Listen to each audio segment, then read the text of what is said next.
प्रभु का धन्यवाद। एक बार फिर से तीतुस 3 और उसके 9 पद से 11 पद तक हम लोग मनन करेंगे। मैं उसको पढ़ देता हूँ। परंतु मूर्खता के विवादों, वंशावलियों तथा व्यवस्था संबंधी झगड़ों व बखेड़ों से बचा रहे, क्योंकि वे अलाभदायक और व्यर्थ हैं। विधर्मी मनुष्य को पहली व दूसरी चेतावनी देकर उससे अलग हो जा और यह जान ले कि ऐसा मनुष्य पथभ्रष्ट हो गया है। वह अपने आप को दोषी ठहराकर पाप करता जाता है। यहाँ पर हम देखते हैं कि परमेश्वर का वचन हमें सिखाता है कि हमें क्या करना चाहिए और क्या नहीं करना चाहिए, और हम कौन सी गलतियाँ करते हैं जिसके कारण हम लोग परमेश्वर को वो महिमा नहीं दे पाते जो हमें देना चाहिए। हम व्यर्थ की बातों में जो समय को व्यतीत करते हैं, चाहे वो वंशावली हो, चाहे व्यवस्था हो, चाहे वो झगड़े हों, बखेड़े हों, चाहे वो व्यर्थ की कोई भी बात हो, हर बात को हम बड़ी बढ़ा चढ़ा करके बातचीत करते हैं। अगर हमारा भी जीवन ऐसा है तो हम परमेश्वर के साथ नहीं हैं। मानो हमें एक बीमारी लगी है, जो बीमारी ठीक नहीं होने वाली है। एक बीमार व्यक्ति के जैसे हैं हम लोग। तो यहाँ पर तीतुस की पत्री में जो लिखा है वो स्पष्ट कहता है कि परंतु मूर्खता के विवादों से, जो मूर्खतापूर्ण विवाद हैं, आप देखें कि आप किन विवादों में फंसे हैं। वो विवाद का कोई मतलब है या नहीं है। अधिकतर लोग जो हैं वो विवादों में फंसे रहते हैं, उससे कोई मतलब नहीं होता है, आत्मिक जीवन से कोई लेना देना नहीं है। कुछ लोग वंशावलियों पर ही लड़ बैठते हैं, वंशावलियों पर ही जिक्र और चर्चा करने लगते हैं, विवाद करने लगते हैं। बाइबल में ऐसा लिखा है कि शब्दों पर तर्क वितर्क ना करें। अगर कोई परमेश्वर का जन है, परमेश्वर को जानता है, तो आत्मा के द्वारा वो अपने जीवन के अंदर उन प्रकाशनों को प्राप्त कर सकता है परमेश्वर की तरफ से, जिनको वो जानता तक नहीं है। कुछ लोग हैं जो व्यवस्था संबंधी बातों पर ना चर्चा करने लगते हैं। व्यवस्था ऐसी कहती है, व्यवस्था ऐसी कहती है। परमेश्वर की व्यवस्था तो केवल एक ही बात में पूरी हो जाती है कि हम परमेश्वर को कितना प्रेम करते हैं। अगर परमेश्वर को प्रेम करते हैं तो उसकी व्यवस्था को भी प्रेम करेंगे। यीशु मसीह कहते हैं, यूहन्ना 14:15 में कहते हैं कि यदि तुम मुझसे प्रेम करते हो तो मेरी आज्ञाओं को मानोगे। इसका मतलब है कि यदि आप उसकी आज्ञाओं का पालन कर रहे हैं तो आप व्यवस्था का पालन कर रहे हैं। आपको ज्यादा पढ़ लेना ये अच्छा लग सकता है, ज्यादा ज्ञानवान हो जाना ये अच्छा लग सकता है, या ज्यादा बहस करना ये भी अच्छा लग सकता है, लेकिन कितना आप परमेश्वर के साथ अपने संबंध को बनाए हुए हैं ये ज्यादा महत्वपूर्ण है। आप अपने संबंध को परमेश्वर के साथ अगर नहीं बना पाए और विवादों में फंसे हैं, वंशावलियों में फंसे हैं, व्यवस्था की बातों में लगे हैं, या किसी झगड़े में लगे हैं, या किसी बखेड़े में है ना उलझ गए हैं और व्यर्थ की बातें आप कर रहे हैं, तो आपका जीवन परमेश्वर के साथ नहीं हो सकता, क्योंकि परमेश्वर का इन सब चीजों से कोई लेना देना नहीं है। अगर आप अपने आप को मसीह कहते हैं, यदि आप अपने आप को परमेश्वर का जन कहते हैं, आप अपने आप को पवित्र आत्मा पाया हुआ व्यक्ति कहते हैं, तो आपको जांचना पड़ेगा कि ये बीमारियां हमारे अंदर हैं या नहीं है। एक किस्म की बीमारी है। बीमारी वही नहीं होती जो शारीरिक बीमारी है या आत्मिक बीमारी में आती है। बीमार तो ज्यादातर लोग हैं, 99% लोग बीमार हैं। कुछ शारीरिक बीमार हैं, कुछ मानसिक रूप से बीमार हैं, लेकिन उसके लिए भी हमें ट्रीटमेंट की जरूरत पड़ती है। जब बीमार हैं तो ट्रीटमेंट लेना पड़ेगा, हमें दवाई गोली खानी पड़ेगी। अगर शारीरिक रूप से बीमार है तो आपको शारीरिक रूप से बीमार होने के लिए आपको कहाँ जाना पड़ेगा? सांसारिक डॉक्टर के पास जाना पड़ेगा। वो आपको प्रिस्क्रिप्शन लिखेगा, ट्रीटमेंट देगा, दवाई देगा, और उसके बाद आप उसको खाएंगे, ठीक होंगे। लेकिन अगर आत्मिक बीमारी है, मान लीजिए ये विवाद करने वाली जो बीमारी है ये आत्मिक है, वंशावलियों पर बहस छेड़ देना ये बीमारी आत्मिक है, व्यवस्था संबंधी झगड़ों पर करना, व्यवस्था संबंधी झगड़े करना, यह आत्मिक बीमारी है। कोई बखेड़ा खड़ा कर दे किसी बात को लेकर के बिना मतलब का, यह आत्मिक बीमारी है। और व्यर्थ की बातों पर अपने मन को लगा देना भी ये आत्मिक बीमारी है। अब इसका ट्रीटमेंट भी बहुत जरूरी है। जैसे शरीर का इलाज जरूरी है, वैसे ही आत्मिक इलाज भी जरूरी है। अब आत्मिक इलाज जरूरी है तो आपको आत्मिक इलाज के लिए किसके पास जाना पड़ेगा? जो आत्मिक इलाज कर सके। आपको एक अच्छे डॉक्टर की जरूरत होगी, वो ऐसा डॉक्टर जो आपकी बीमारी को समझ सके। अगर मान लीजिए वो व्यक्ति खुद ही है ना, उस बीमारी, जो बीमारी आपको है उसके अंदर भी वही बीमारी है, तो वो आपकी बीमारी का इलाज नहीं कर सकता, क्योंकि अपनी बीमारी का इलाज नहीं कर पा रहा है वो।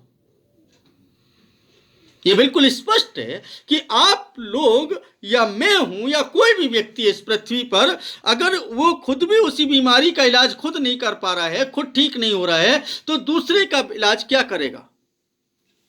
जब शारीरिक रूप से बीमार होते तो आप दो डॉक्टर के पास जाते हैं, और जब डॉक्टर के पास जाते तो आपको मालूम चलता है कि कई तरीके के डॉक्टर मिलेंगे आपको, भिन्न भिन्न प्रकार के डॉक्टर होंगे, अलग अलग कैटेगरी के डॉक्टर हैं, अलग अलग डिपार्टमेंटल डॉक्टर होते हैं। नहीं कि कोई ENT का है, कोई मेडिसिन का है, कोई सर्जरी का है, कोई गायनोलॉजिस्ट है? उसी तरीके से परमेश्वर के वचन के अनुसार ये आत्मिक डॉक्टर्स की जरूरत पड़ती है आपको। जो जो कमियां हैं, अगर मान लीजिए सपोज एक व्यक्ति है जो है ना, एक आत्मिक डॉक्टर है, जो क्या कर रहा है कि झगड़ों को ना मिटाने का काम कर रहा है। किसी में झगड़ा हुआ और झगड़ा मिटाने पहुंच गया, लेकिन उसके घर में खुद झगड़ा होता है। वो अपने घर का झगड़ा नहीं निपटा पा रहा है, या आपस का झगड़ा नहीं निपटा पा रहा है, और वो किसका झगड़े का वो करने पहुंच गया है? दूसरे का इलाज करने पहुंच गया। इसका मतलब वो खुद है ना अपना इलाज करे पहले, तब जाकर के किसी दूसरे का इलाज कर सकता है। इसका मतलब वो अच्छा डॉक्टर नहीं है, वो अच्छा डॉक्टर नहीं है, क्योंकि जो काम वो खुद नहीं कर रहा है और उस काम को छोड़ नहीं पा रहा है, उस गलती को छोड़ नहीं पा रहा है, और उस गलती को छोड़ने के लिए दूसरे से कह रहा है, तो इसका मतलब वो झूठ बोल रहा है, उसका ट्रीटमेंट सही नहीं है, वो सही ट्रीटमेंट नहीं कर सकता।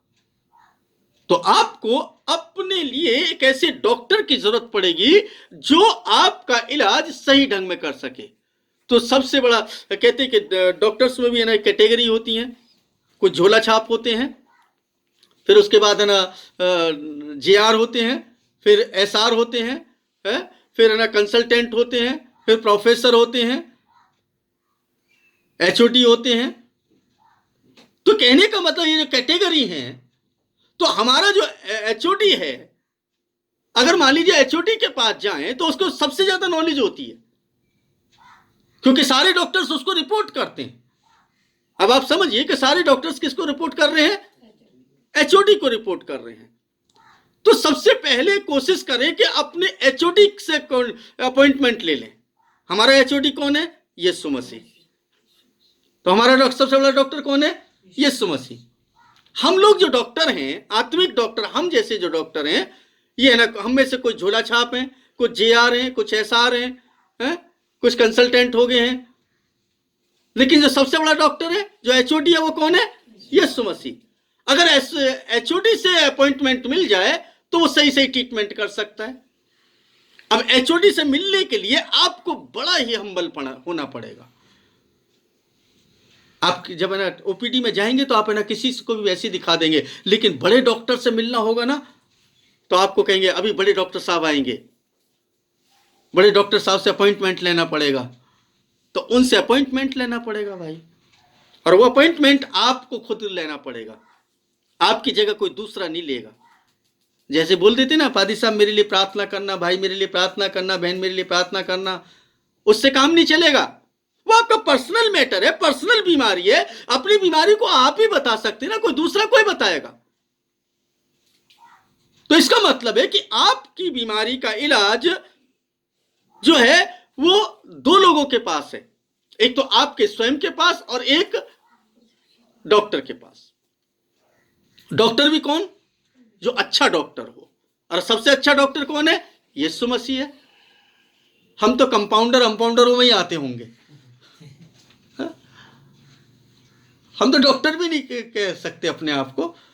लेकिन आजकल तो है ना, हम देख रहे हैं इस संसार के अंदर डॉक्टर क्या, कंसल्टेंट और जो एचओडी की है ना लाइन लग गई है। आत्मिक बता बता करके लोग अपने आप को क्या कर रहे हैं कि भ्रमित कर रहे हैं, और ना तो वो अपना इलाज कर पा रहे हैं बल्कि दूसरों का इलाज करके भी उनको भी जिंदगी से खिलवाड़ कर रहे हैं। तो ये 2-3 चीजें आप ध्यान रखिए कि जब है ना मूर्खतापूर्ण विवाद कहां पर, जहां पर हो जाए, वो व्यक्ति अच्छा नहीं है। वंशावलियों पर अगर कोई चर्चा करने लगे तो यह वो भी अच्छा नहीं है। व्यवस्था पर चर्चा करने लगे, बहस करने लगे, वो भी अच्छा नहीं है। बिना मतलब का बखेड़ा खड़ा करने लगे किसी बात को लेकर के, वो भी अच्छा नहीं है, वो भी बीमारी है। और व्यर्थ के कामों में अपने समय को व्यतीत करता हो या व्यर्थ की बातें करता हो, वो भी अच्छा डॉक्टर नहीं हो सकता, वो आत्मिक डॉक्टर नहीं हो सकता। विधर्मी मनुष्य की पहली व दूसरी चेतावनी देकर, विधर्मी मनुष्य को पहली और दूसरी चेतावनी देकर के क्या करना है? अलग हो जा। विधर्मी मतलब जो धर्म के विरुद्ध काम करता हो, पाखंड करता हो, दिखावा करता हो, जो है नहीं वो दिखाने की कोशिश कर रहा हो, ऐसे व्यक्ति को एक बार 2 बार चेतावनी दे, समझा बुझा, और अगर मान जाए तो ठीक है, नहीं तो वरना अलग हो जा। डॉक्टर भी यही काम करता है, बिल्कुल यही काम करता है। दवाई लिख देता है, ये खा लेना। वो कहे जी मैं आपकी दवाई नहीं खाई थी, मैंने दूसरी की दवाई खा ली थी, पड़ोस में था डॉक्टर, ज़्यादा तबीयत खराब हुई थी तो मैं उसके पास चला गया, उसी खा ली, आपकी नहीं खाई। कहना है, वो कहेगा ठीक है अब तुम उसी से इलाज कराओ, मेरे पास आने की जरूरत नहीं है। जब तुम मेरी दवाई नहीं खा रहे तो ठीक कहां से होगे? बिल्कुल सिंपल सी बात है। कहने का मतलब है कि यीशु मसीह आपको ठीक करना चाहता है, शारीरिक रूप से, आत्मिक रूप से, मानसिक रूप से, सांसारिक रूप से, हर तरीके से आपको स्वस्थ रखना चाहता है। लेकिन हम डॉक्टर कौन ढूंढ रहे हैं? जो झोला छाप है। हमें कोशिश करनी चाहिए सबसे पहले अपॉइंटमेंट लें। और आपको बता दें कि जितने भी एचओडी होते हैं ना, बड़े हम्बल होते हैं। किसी डिपार्टमेंट का जो हेड होते हैं ना, वो बड़े हम्बल होते हैं, क्योंकि पूरे ना स्टाफ को चलाना होता है उनको। तो यीशु मसीह से ज्यादा हम्बल कोई नहीं है, बड़े दया कर देते, ठीक है चलो भेज दो, चलो। पहली बात तो कोशिश ही नहीं करता उनके पास जाने की, बहुत कम लोग जाते हैं। उसी तरीके से ठीक प्रभु के पास भी बहुत कम लोग जाते हैं, उस एचओडी के पास बहुत कम लोग जाते हैं, उस बड़े डॉक्टर के पास बहुत कम लोग जाते हैं। इसलिए अपॉइंटमेंट भी नहीं मिलता, क्योंकि जाते ही नहीं है। अब जब जाएंगे, अपॉइंटमेंट ले लेंगे, तो उनका क्या होगा? ट्रीटमेंट। अब मान लीजिए सपोज बड़े डॉक्टर्स के जो क्या करते हैं, जो डॉक्टर्स, बड़े डॉक्टर्स क्या करते हैं आपको मालूम है? वो 1 राउंड मारते हैं, 24 घंटे के अंदर 1 राउंड मारते हैं। जब आपका कोई है ना एडमिट हुआ होगा तो आपको मालूम चला होगा कि वो वार्ड के अंदर है, डॉक्टर उसका ट्रीटमेंट कर रहे होते हैं, स्टाफ उसका ट्रीटमेंट कर रहा होता है। जो है ना बड़ा डॉक्टर जो है वो एक बार मॉर्निंग में राउंड मारता है, और वो सबके बारे में पूछता है, पूरी है ना रिपोर्ट लेता है कि ना क्या क्या हुआ था, इसको आपने क्या दिया था, क्या क्या प्रोग्रेस हुई, कितना है ना इसके रिकवर किया। अगर कुछ कमी लग रही होती है तब उसको बोलता है कि अच्छा ये नहीं, ऐसा करके ये देखिए आप। वो बता करके चला जाता है, वो आकर के इलाज नहीं करता। ध्यान रखिए, वो आकर के इलाज नहीं करता। ठीक ऐसे प्रभु यीशु मसीह भी करता है, प्रभु यीशु मसीह भी ट्रीटमेंट करता है। आप परमेश्वर के पास जाते हैं, यीशु मसीह के पास जाते हैं और उससे कहते हैं मैं इस तरीके की बीमारी में फंसा हूं और ये बीमारी मुझे है। वो क्या कहेगा? ठीक है कोई बात नहीं, मैं आपको दवाई लिख रहा हूं, आप इस दवाई को पढ़िए। तो ये सबसे, तो डॉक्टर कहां मिलेगा? यहां मिलेगा। पढ़ना शुरू करिए, डॉक्टर यहां घुसा पड़ा है, तलाश कर लीजिए, इसमें से ट्रीटमेंट ढूंढिए। फिर उसके बाद वो है ना आपको बता दे कि 24 घंटे के बाद ही आप 1 राउंड लेगा। उसके बाद छोटे मोटे जो जूनियर डॉक्टर है, झोला छाप डॉक्टर है मेरे जैसे है, वो लोग ही आपको समझाते सिखाते रहेंगे। हैं, आपने दवाई खा ली, टाइम से खा ली, वो है ना, हाँ अभी खाई, थोड़ा सा फायदा हुआ और हो जाएगा, लगातार खाते रहो। मालूम चला लगातार नहीं खाई, तबीयत बिगड़ गई। अब तबीयत बिगड़ गई तो उसमें कोई क्या करेगा भाई, दवाई तो खाई नहीं। बोल के गए थे भाप लेना है, भाप ली नहीं। बोल के गए है ना तुम्हें सीधा लेटना है, सीधे लेटे नहीं, करवट लेकर के लेट गए। छोटी छोटी सी बातें। उसी तरीके से आपको जब समझाया जाए, सिखाया जाए, ये छोटे मोटे डॉक्टरों के जैसे, जैसे हम जैसे डॉक्टरों को जब समझाते हैं तो वो है ना आपके ट्रीटमेंट कर रहे होते हैं, प्रिस्क्रिप्शन है। फिर उसके बाद है ना हम कहते डॉक्टर साहब हम आए नहीं, आज आ नहीं सकते। क्यों नहीं आ सकते? क्योंकि हमें बहुत जरूरी काम है। जरूरी काम है तो भाई तुम अपने पास रखो ना, बीमार ही रहोगे ना, दवाई लेने ही नहीं आए आप। कभी ऐसा करते हैं कि आप लोग, डॉक्टर की दवाई चल रही है, आपका ओपीडी का दिन है, हम आज नहीं आ रहे हैं, हमारी थोड़ा सा काम है, बहुत जरूरी काम है, हम है ना अगले हफ्ते देखेंगे। लाइन में जाकर 2 घंटे लाइन में नहीं लग सकता मैं 2 घंटे। 2 घंटे में है ना चर्च में नहीं बैठ सकता, आराधना नहीं कर सकता, क्योंकि डॉक्टर के पास लाइन में लगना पड़ेगा ना, 2 घंटे बैठना पड़ेगा भाई। नहीं है टाइम, बहुत बिजी हूं। ट्रीटमेंट कैसे होगा भाई? क्योंकि दवाई तो डॉक्टर को ही लिखनी है ना। तो आप लोग जब किसी भी जगह पर होते हैं, सभा में होते हैं, आराधना सभा में होते हैं, उस वक्त में आपको ट्रीटमेंट दिया जा रहा होता है, आपको दवाइयां दी जा रही होती हैं। उन दवाइयों के जरिए आप ठीक हो सकते हैं। लेकिन अगर दवाई खाएंगे ही नहीं, या दवाई लेने के लिए ही नहीं जाएंगे, दवाई डॉक्टर को दिखाने ही नहीं जाएंगे, तो ठीक कहां से होंगे? इसका मतलब है कि हम लोग खुद अपनी बीमारी के लिए खुद जिम्मेदार है, कोई दूसरा नहीं है। ना तो डॉक्टर को दोष दे सकते हैं, ना उसके कंपाउंडर को दोष दे सकते हैं। इट मीन्स यानी कि यहां पर डॉक्टर कंपाउंडर इसलिए शब्द इस्तेमाल हो, ना तो यीशु मसीह को दोष दे सकते हैं, ना ही उसके उसकी सेवा टहल जो कर रहे हैं, जो है ना उसने खड़े कर दिए हैं, उन लोगों को दोष दे सकते हैं। आपको एक बात बता दें, बहुत ही सिंपल सी बात है, गौर से सुन लें आप। ये बहुत ही महत्वपूर्ण है, आपके जीवन के लिए ना बहुत महत्वपूर्ण है। कोई भी डॉक्टर चाहे कितना भी बुरा हो, लेकिन ट्रीटमेंट वो सही लिखेगा। उसके अपना जीवन चाहे कैसा ही भी हो, लेकिन ट्रीटमेंट वो आपको सही लिखेगा। आपको जो दवाई गोली है वो बिल्कुल सही सही देगा। अगर खा लेंगे तो अच्छा है, नहीं खाएंगे तो अच्छा है। अब आप ये मत देखो कि भाई वो डॉक्टर है ना, डॉक्टर कैसा है। कई बार है डॉक्टर बीमार हो जाते हैं तो है ना आप ये कहेंगे कि डॉक्टर साहब आप तो खुद बीमार हो, हमारी कैसे मदद करोगे? भूल जाओ, वो इलाज कर सकता है क्योंकि उसको इलाज करना आता है। बस कई बार ऐसा होता है कि खुद दवाई नहीं खाता है। अक्सर सुना होगा कि डॉक्टर अपना इलाज खुद नहीं करता, दूसरे ही करते हैं। दूसरे ही करते हैं ना उसका इलाज भी। तो उसी तरीके से हमारे जैसे डॉक्टर्स को भी जरूरत पड़ती है, दूसरे डॉक्टर्स की। हम किसी से संदेश सुनते हैं, परमेश्वर किसी दूसरे डॉक्टर को भेज देता है और हम उसके संदेश को सुन करके उसमें से ट्रीटमेंट निकाल लेते हैं कि हाँ ये ट्रीटमेंट हमारे लिए है, ये दवाई गोली हमें खानी है, ये ऐसे हमें करना है, इस तरीके की दिनचर्या को ना बनाना है, ताकि ना हम लोग स्वस्थ हो सके, आत्मिक तौर पर, मानसिक तौर पर, शारीरिक तौर पर, आर्थिक तौर पर, हर तरीके से। हम बीमार तो हैं, बीमारी के अलग अलग स्टेज हैं, बीमारी के अलग अलग पहलू हैं। शारीरिक रूप से बीमारी यही नहीं है, आत्मिक बीमारी, आर्थिक बीमारी, सांसारिक बीमारी, ये सब हैं और इनके इलाज की जरूरत है। और इलाज के लिए आपको डॉक्टर के पास जाना पड़ेगा। और आपको बता दें, पहले आपको छोटे डॉक्टर के पास ही जाना पड़ता है। जब वो छोटे डॉक्टर से केस नहीं सुलझता है ना, तब बड़े डॉक्टर को दिखाना पड़ता है।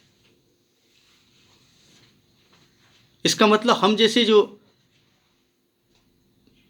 पास्टर्स कहलाते हैं, जो खड़े होकर के कोई भी XYZ, वो एक छोटे डॉक्टर के रूप में काम कर रहे हैं। बड़े डॉक्टर की तो जरूरत बाद में पड़ेगी अगर हम छोटे डॉक्टर इलाज ना कर पाए तो।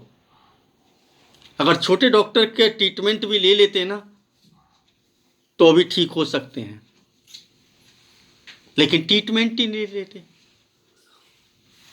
हम तो ट्रीटमेंट लेंगे बड़े डॉक्टर से, वो तो हमारा अपना डॉक्टर है, हमें जानता है, लेकिन जाओ उसके पास भी नहीं रहे। क्या बोलते हैं कि वो प्रभु तो हमारा है, वो डॉक्टर हमारा है, किसी और का नहीं है, हमारा है, बस वो मेरा है। अफसोस तो इस बात का कि उस डॉक्टर से भी तो दवाई नहीं ले रहे। अगर उस डॉक्टर से ही ले लो जो तुम्हारा अपना कहलाया जा रहा है तो भी ठीक हो जाओगे। छोटे डॉक्टर को छोड़ दो भाई, पहचान तो बड़े डॉक्टर से है, लेकिन क्या जानता है वो तुम्हें? क्योंकि उस डॉक्टर को तो सब पहचानते हैं, बड़े डॉक्टर का नाम होता है, ध्यान रखिए। हम जहां पर है ना, किसी भी हॉस्पिटल के अंदर देखे जो है ना, वहां का जो वो होता है, जो हेड होता है किसी भी हॉस्पिटल का, उसको सब जानते हैं, सबको नाम पता होता है इस हॉस्पिटल का सुपरिटेंडेंट कौन है। क्या वो सबका इलाज करने के लिए आता है? उसने डिपार्टमेंट बना रखे हैं। उसी तरीके से प्रभु यीशु मसीह भी आपके लिए एक डिपार्टमेंट तैयार कर चुका होता है इस पृथ्वी पर, ताकि आप अपने इलाज को उन डॉक्टर्स के पास जाकर के, और जो प्रिस्क्रिप्शन वो दे रहे हैं, जो दवाई गोली वो दे रहे हैं, उसको इस्तेमाल करें। आप स्वस्थ हो जाएंगे, आप भले चंगे हो जाएंगे। और अगर कोई ऐसा व्यक्ति है जो है ना विधर्मी है, जो है ना किसी बात को मानता ही नहीं है, उसको 1-2 बार चेतावनी दे दीजिए और उसके बाद उसको छोड़ दीजिए। मैं तो यही काम करता हूं, 1 बार 2 बार चेतावनी देता हूं। यहां तक कि मैं अपने सगे संबंधियों के साथ भी मेरा यही रिश्ता है। कई बार है ना मुझे है ना कहते हैं, अरे मुझे क्या कहते हैं, मेरे पीछे भी चर्चा करते हैं, वो तो पास्टर हैं, उनको तो ऐसा नहीं करना चाहिए। क्या कभी सोचा कि जो है ना मेरे ना अजीज हैं, मित्र हैं, भाई बंधु हैं, उनको ऐसा करना चाहिए जो है ना उन्होंने व्यवहार किया, और मैंने नहीं समझाया हो तो बात ठीक है। अगर मान लो समझाने के बाद भी अगर वो नहीं सुन रहे तो मेरा फर्ज बनता है कि भाई ना उनको उनके हाल पे छोड़ो। यही मैं अपने परिवार के अंदर भी रखता हूं, यही मैं समाज के अंदर भी रखता हूं, क्योंकि मैंने बाइबल से यही सीखा है। उसको लोग गलत कहें तो कहें, कोई फर्क नहीं पड़ता है। आप सही तरीके से चलते रहिए, आपका जीवन अच्छा कटेगा। बहुत लोग कहते हैं मैं तो ये हूं, मैं ये हूं, रिश्तेदारियों का जिक्र करते हैं, ये रिश्तेदारी वो रिश्तेदारी, लेकिन क्या रिश्तेदारियां को निभा पाते हैं? नहीं निभा पाते। 1 बार समझाइए, 2 बार समझाइए, 3 बार समझाइए, 4 बार समझाइए, नहीं सुनता है तो उसको जाने दीजिए, छोड़ दीजिए, कोई मतलब नहीं है। आप अपना ट्रीटमेंट करिए, अपना इलाज करिए। बीमार आप हैं, दूसरा नहीं है। उसके बाद वो कहता है, और यह जान ले कि ऐसा मनुष्य पथभ्रष्ट हो गया है, वह अपने आप को दोषी ठहराकर पाप करता जाता है। ऐसा मनुष्य पथभ्रष्ट यानी कि मार्ग से भटक गया है वो, और पाप करता चला जाता है। मैं ऐसे एक नहीं हजारों लोगों को जानता हूं जो है ना पथभ्रष्ट हो गए, नाम प्रभु का लेते, काम सारे उल्टे करते, सारी कमियां उनके अंदर है। प्रभु का धन्यवाद, लेकिन गलत काम सारे कर रहे हैं। मैं न्यायी नहीं हूं, 1 बार 2 बार समझा दिया ठीक है, उसके बाद खत्म, क्योंकि ये आपको करना पड़ेगा। आपको व्यवहारिक रूप में अपने जीवन को जैसा ढालना पड़ेगा। आप अपने जीवन को प्रभु के साथ चलाइए, अपना ट्रीटमेंट लीजिए। प्रभु आप सबको आशीष और बरकत दे। आमीन।